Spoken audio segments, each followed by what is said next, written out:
हिंदी की तैयारी के लिए चैनल को सब्सक्राइब करें और नई वीडियोज़ की जानकारी भी आपको मिलती रहे, इसके लिए घंटी भी दबाएं। पाछे दिन पाछे गए हरि से कियो न हेत। अब पछताए होत क्या जब चिड़ियाँ चुग गई खेत। नमस्कार दोस्तों, एक बार फिर से स्वागत है आपका कथाधारा की जो टेस्ट सीरीज चल रही है उसके भाग 15 में। मैं हूं आपका दोस्त आदि गणेश। वीडियो अच्छा लगे तो लाइक कीजिएगा, शेयर कीजिएगा और कमेंट कीजिएगा। आज जो हम प्रश्नों का संकलन कर रहे हैं, शरणदाता जो अध्याय है अज्ञे द्वारा कृत, वहाँ से प्रश्नों का संकलन है ये। चलिए शुरुआत करते हैं प्रश्नों की।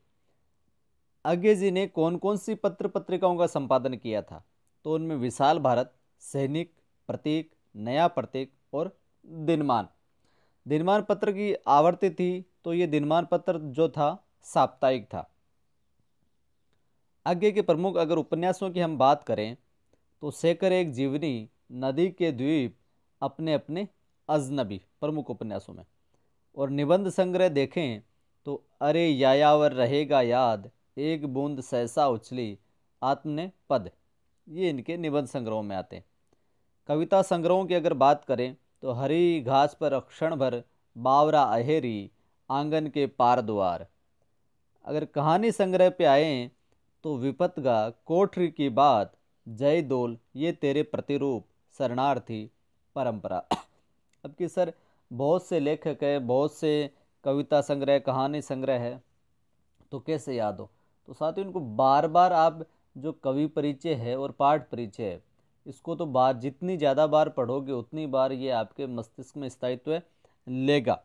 रटने से याद नहीं होने वाला, बार बार जब पढ़ोगे तभी आपके मस्तिष्क में रहेगा और चार विकल्प आने पर आप सही कर दोगे उसे।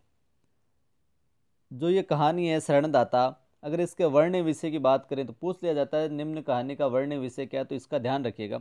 भारत पाक विभाजन के समय हिंदू मुसलमान के प्रेम व भाईचारे की कहानी को, उस समय की परिस्थितियों को यहाँ पर परिलक्षित किया गया है। ये कभी नहीं हो सकता, देवेंद्र लाल जी, ये कथन किसका है इस अध्याय के अंदर? तो ये रफीकुद्दीन वकील का है। ये जो वो जाने की बात करते हैं छोड़ के, तो बोलते हैं कि ये कभी नहीं हो सकता है, देवेंद्र लाल जी।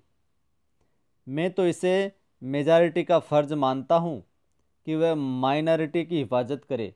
या मेजॉरिटी और माइनॉरिटी का क्या अर्थ है? तो मेजॉरिटी का अर्थ है बहुसंख्यक, माइनॉरिटी का अर्थ है अल्पसंख्यक। आप न जाइए, न जाइए, आपकी हिफाजत की जिम्मेदारी मेरे सिर बस। ये कथन किसका है? वह हिफाजत किसकी की जा रही है यहाँ पर? तो ये कथन रफ़ीकुद्दीन का है तथा देवेंद्र लाल की हिफाजत की जा रही है जब दंगों के समय वो छोड़ के जा रहे थे वहाँ से। देवेंद्र लाल की पत्नी का मायका कहाँ था? जालंधर में, जो उस समय पहले वहाँ पे चली गई थी। सांप्रदायिक दंगों के समय देवेंद्र लाल की पत्नी कहाँ थी? अपने मायके जालंधर गई हुई थी। इस तरीके से भी पूछा जा सकता है इसी प्रश्न को। देवेंद्र लाल के नौकर का क्या नाम था? संतू, जो भी बाद में वो भी छोड़ के भाग गया था। अध्याय के अंदर एक जगह का नाम आता है, एक शब्द आता है मोजंग। तो मोजंग एक मोहल्ले का नाम है, ध्यान रखिएगा। ये दिन भी देखने को और आज़ादी के नाम पर, या अल्लाह, ये कथन किसका है? रफ़ीकुद्दीन का। रफ़ीकुद्दीन की बातों से कौन सा स्वर स्पष्ट होता दिखाई दे रहा था? तो एक लज्जित सी रुखाई का स्वर। रफ़ीकुद्दीन के घर के बाद देवेंद्र लाल कहाँ जाकर रहे? शेख अताउल्ला के अहाते के अंदर बनी हुई एक गैराज में बनी एक कोठरी में। देवेंद्र लाल के साथ उस कोठरी में और कौन था? एक बिलार, या यूं कहें एक जानवर भी कह सकते हैं, एक बिलार था वहाँ पे। देवेंद्र लाल को केवल एक समय खाना मिलता था, केवल शाम को। वे उस खाने को किसको और खिलाया करते थे? तो बिलार को भी साझा किया करते थे। शेख अताउल्ला खां की बेटी का क्या नाम था? जेबुनिसा। शेख साहब क्या काम करते थे? पुलिस दफ्तर में हेड क्लर्क थे। शेख साहब के लड़के का नाम क्या था जो देवेंद्र लाल के लिए खाना लाता था? आबिद। खाने के बीच में कागज़ की जो पुड़िया थी उसमें क्या लिखा हुआ था? कि खाना कुत्ते को खिलाकर खाइएगा। देखो बेटा, तुम मेरे मेहमान, मैं शेख साहब का, है न, वह मेरे साथ जो करना चाहते हैं वही मैं तुम्हारे साथ करना चाहता हूँ। ये कथन किसने किससे कहे थे?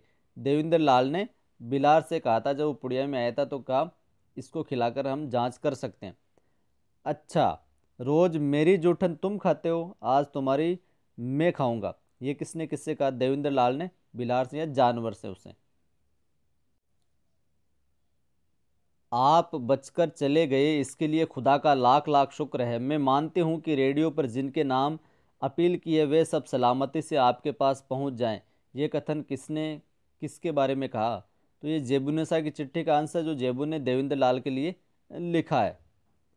देवेंद्र लाल के खाने में जहर किसने मिलाया तथा खाने में जहर होने की सूचना देवेंद्र लाल को किसने दी?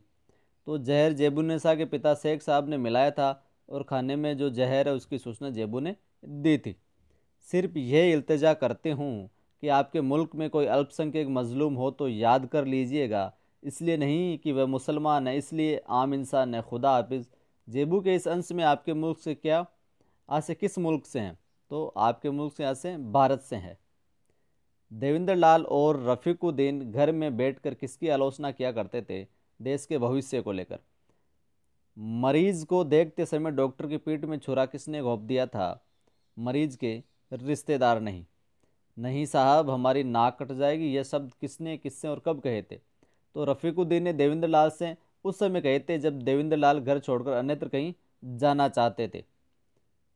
उन्हें शिकार चाहिए, हल्ला करके न मिलेगा तो आग लगा कर लेंगे। यहाँ शिकार कौन है और शिकारी कौन है? तो शिकार अल्पसंख्यक है और शिकारी बहुसंख्यक है। हम पड़ोसी की हिफाजत न कर सके तो मुल्क की हिफाजत क्या खाक करेंगे? ये कथन किसका है? रफ़ीकुद्दीन का। क्या वह आवाज़ भी लोगों में फ़िरका परस्ती का जहर भरती होगी? या फ़िरका परस्ती शब्द से क्या आशय? सांप्रदायिकता की भावना।